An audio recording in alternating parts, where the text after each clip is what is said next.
ನಮಸ್ಕಾರ ಫ್ರೆಂಡ್ಸ್, ಎಲ್ರಿಗೂ ತುಂಬಾ ಗ್ರ್ಯಾಂಡಾಗಿರೋಂಥ ಕ್ಯಾನ್ವಾಸ್ ಇಲ್ಲ ಅಂದ್ರೂ ಮದುವೆ ಬ್ಲೌಸ್ ಕೂಡ ಸ್ಟಿಚ್ ಮಾಡ್ಬೋದು ನಾವು. ಅಷ್ಟು ಗ್ರ್ಯಾಂಡಾಗಿರುತ್ತೆ ಈ ಡಿಸೈನ್ ಬ್ಲೌಸು. ಹಾಗೆಯೇ ಸ್ವಲ್ಪ ಅಗಲವಾಗಿರೋ ದೊಡ್ಡದಾಗಿರೋ ಬಾರ್ಡರ್ ಇದ್ದರೆ ಈ ಥರ ಲೇಸ್ ಒಂದಿತ್ತು ಅಂದರೆ ಸಾಕು, ನಾವು ಅಷ್ಟು ಗ್ರ್ಯಾಂಡಾಗಿರೋ ಬ್ಲೌಸ್ ಕೂಡ ಸ್ಟಿಚ್ ಮಾಡ್ಬೋದು. ಅದು ಕೂಡ ಕ್ಯಾನ್ವಾಸ್ ಇಲ್ಲದೇ ಸ್ಟಿಚ್ ಮಾಡ್ಬೋದು.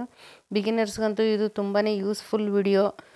ಪ್ಲೀಸ್ ಎಲ್ಲೂ ಸ್ಕಿಪ್ ಮಾಡ್ದಿರಂಗೆ ನೋಡಿ. ಹಾಗೆಯೇ ಈ ಯಾರು ಹೊಸ್ದಾಗಿ ನೋಡ್ತಾ ಇದ್ದೀರೋ ಪ್ಲೀಸ್ ಸಬ್ಸ್ಕ್ರೈಬ್ ಮಾಡಿ, ಸಪೋರ್ಟ್ ಮಾಡಿ.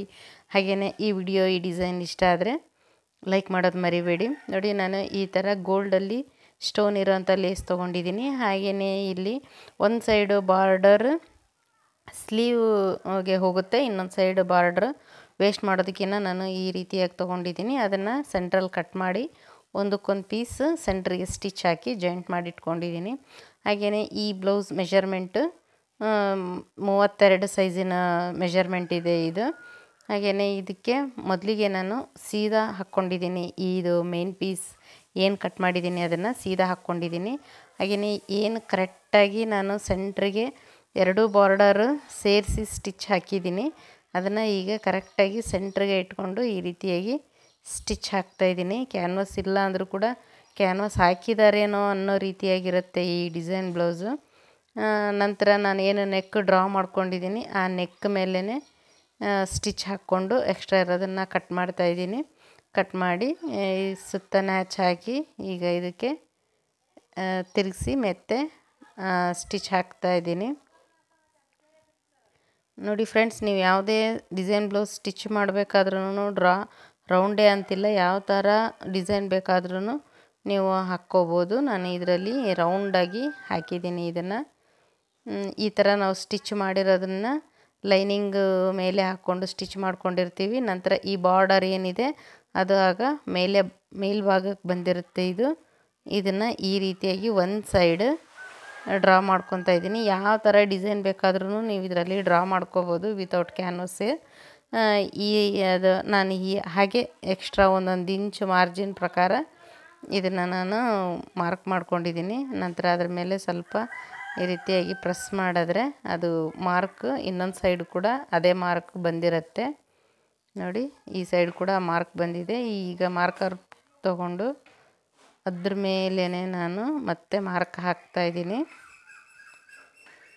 ಎರಡು ಸೈಡು ಈಗ ಒಂದೇ ರೀತಿಯಾಗಿ ಮಾರ್ಕ್ ಬಂದಿರುತ್ತೆ. ಈಗ ಏನು ಮಾರ್ಕ್ ಹಾಕಿದ್ದೀನಿ ಅದ್ರ ಮೇಲೇ ನಾವು ಕರೆಕ್ಟಾಗಿ ಸ್ಟಿಚ್ ಮಾಡ್ಕೋಬೇಕಾಗತ್ತೆ.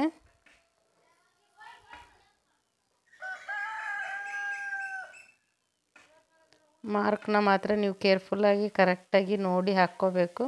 ಟೇಪ್ ಅಳತೆ ಪ್ರಕಾರ ಕೂಡ ಮಾರ್ಕ್ ಹಾಕ್ಕೋಬೋದು. ಎಕ್ಸ್ಟ್ರಾ ಒಂದು ಇಂಚ್ ನೋಡಿಕೊಂಡು ಮಾರ್ಕ್ ಹಾಕ್ಕೋಬೋದು. ನಾನು ಹಾಗೆ ಮೇಲೆ 1 ಇಂಚ್ ಬರೋ ಹಾಗೆ ಕೊನೆಗೆ ಈ ಥರ ಇದು ಇಲ್ಲಮ್ಮ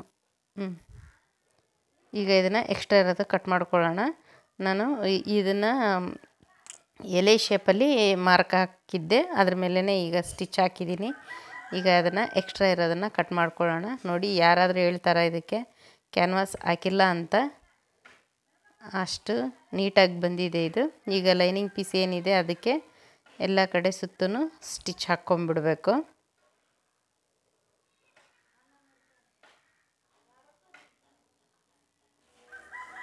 ಎಕ್ಸ್ಟ್ರಾ ಇರೋ ಬಟ್ಟೆ ಎಲ್ಲ ಕಟ್ ಮಾಡ್ಕೊಂಬಿಡೋಣ. ಈಗ ನಾನು ಸ್ಯಾರಿ ಕಲರ್ದು ಒಂದು ಸ್ವಲ್ಪ ಪೀಸ್ ಕಟ್ ಮಾಡ್ಕೊಂಡಿದ್ದೀನಿ. 2 ಇಂಚ್ ಅಗಲ 2 ಇಂಚ್ ಉದ್ದ ಇದೆ. ಈ ರೀತಿಯಾಗಿ ಹೂಗಳನ್ನು ಮಾಡ್ಕೋಬೇಕಾಗತ್ತೆ. ಇದು ಮಾಡಿಕೊಂಡು ಇದಕ್ಕೆ ನಾನೀಗ ಸ್ಟಿಚ್ ಹಾಕ್ತಾಯಿದ್ದೀನಿ. ನೋಡಿ, ಒಂದು ಸಲ ಮತ್ತೆ ಈ ಥರ ಒಂದು ಕೈ ಬೆರಳು ಅಡ್ಡ ಇಟ್ಕೊಂಡು ಮಡಚಿದ್ರೆ ಈ ರೀತಿಯಾಗಿ ಕರೆಕ್ಟಾಗಿ ಎಲ್ಲವೂ ನಾವು ಒಂದು ಬೆರಳು ಅಡ್ಡ ಇಟ್ಕೊಂಡು ಮಾಡೋದ್ರಿಂದ ಒಂದೇ ಸೈಜಲ್ಲಿ ಬರ್ತವೆ ಎಲ್ಲ ಹೂಗಳು.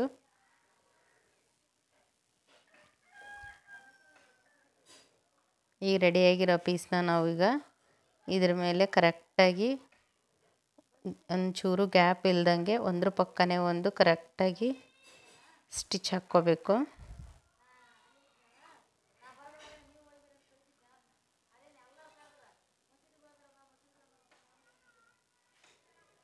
ಫುಲ್ಲು ರೌಂಡು ನಾವೇನು ಸ್ಟಿಚ್ ಹಾಕಿದ್ದೀವೋ ಅದಕ್ಕೆ ಸುತ್ತೂ ಇದೇ ರೀತಿಯಾಗಿ ಒಂದು ಮೇಲೆ ಕೆಳಗೆ ಗ್ಯಾಪ್ ಬಿಡೋದು, ದೂರ ಇಡೋದು ಆ ರೀತಿಯಾಗಿ ಮಾಡಿದಿರ ಒಂದೇ ಸೈಜಲ್ಲಿ ಒಂದೇ ಲೆವೆಲ್ಗೆ ಕರೆಕ್ಟಾಗಿ ಈ ಪೀಸ್ಗಳನ್ನು, ಈ ಹೂಗಳನ್ನು ಇದಕ್ಕೆ ಅಟ್ಯಾಚ್ ಮಾಡ್ಕೋಬೇಕು. ಅಟ್ಯಾಚ್ ಮಾಡ್ಕೊಂಡ ನಂತರ ಎಕ್ಸ್ಟ್ರಾ ಇರೋ ಪೀಸ್ನ ಕಟ್ ಮಾಡ್ಕೋಬೇಕಾಗುತ್ತೆ. ನಾವು ಈ ರೀತಿಯಾಗಿ ಕಟ್ ಮಾಡುವಾಗ ಕೆಳಗಡೆ ಇರೋ ಪೀಸ್ ಡ್ಯಾಮೇಜ್ ಆಗದೆ ಇರೋ ಹಾಗೆ ಕಟ್ ಮಾಡ್ಕೋಬೇಕು.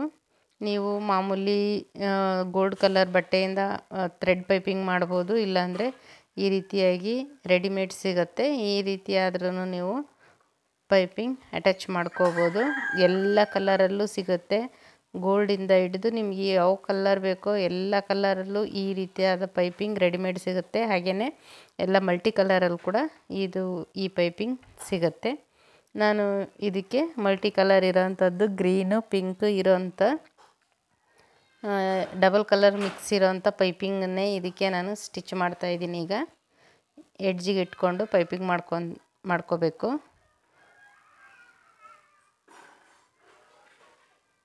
ನಂತರ ಫುಲ್ಲು 0 ಪಾಯಿಂಟಲ್ಲಿರೋವಂಥ ಲೇಸ್, ಫುಲ್ಲು ಸಣ್ಣದಾಗಿರೋವಂಥ ಲೇಸ್ನ ನೆಕ್ ಸುತ್ತು ಸ್ಟಿಚ್ ಮಾಡ್ತಾಯಿದ್ದೀನಿ ಈಗ ಇದಕ್ಕೆ.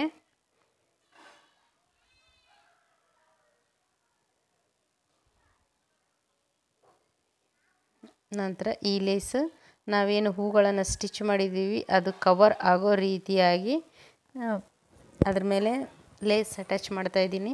ನಾವು ಈ ಥರ ಹೂಗಳನ್ನು ಇಟ್ಟಾಗ ನಾವು ಏನು ಮಾಡಬೇಕು, ಈ ಥರ ಅಗಲವಾಗಿರೋ ಲೇಸ್ ತೊಗೊಳ್ಳೋದ್ರಿಂದ ನಮಗೆ ನಾವೇನು ಎಕ್ಸ್ಟ್ರಾ ಕಚ್ಚಾ ಪೀಸ್ ಬಿಟ್ಟಿರ್ತೀವಿ ಅದು ನಮಗೆ ಹೊರಗಡೆ ಕಾಣೋದಿಲ್ಲ. ಯಾಕೆಂದರೆ ಹೆಚ್ಚು ಕಡಿಮೆ ಇದು ಒಂದು 3/4 ಇಂಚ್ 1 ಇಂಚ್ವರೆಗೂ ಅಗಲ ಇರೋದ್ರಿಂದ ಇದು ನಾವು ಎಕ್ಸ್ಟ್ರಾ ಬಿಟ್ಟಿರೋಂಥ ಕಚ್ಚಾ ಪೀಸ್ ಏನೂ ಕಾಣಿಸೋದಿಲ್ಲ, ಫಿನಿಶಿಂಗ್ ನೀಟಾಗೆ ಕಾಣಿಸುತ್ತೆ.